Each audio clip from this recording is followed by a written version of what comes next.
আসসালামু আলাইকুম। আবারও একটা নতুন ভিডিওতে আপনাদের স্বাগতম।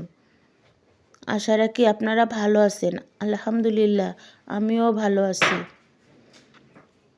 প্লিজ যারা এই মুহূর্তে আমার ভিডিওটা দেখছেন একটা লাইক দিয়ে সাবস্ক্রাইব করে পাশে থাকবেন আর দেখতে থাকবেন।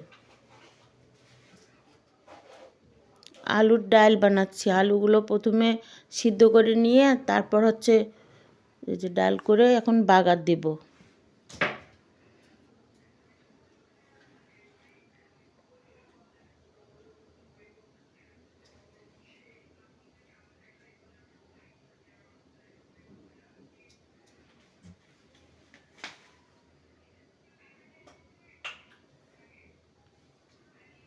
ডালটা আমার প্রায় হয়ে গেছে।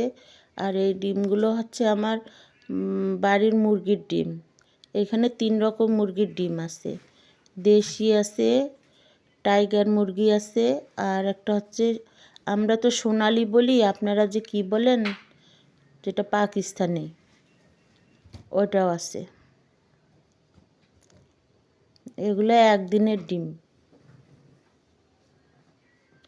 সবশেষে মাংসর ভর্তা বানাবো। মাংসগুলো ছোট ছোট করে কেটে তারপর লবণ, হলুদ আর তেল দিয়ে ভাজবো। ভাজে পেঁয়াজ মরিচ দিয়ে ভর্তা বানাবো। আমার ভিডিওটা যদি আপনাদের ভালো লাগে একটা লাইক কমেন্ট শেয়ার করবেন আর সাবস্ক্রাইব করে আমার পাশে থাকবেন।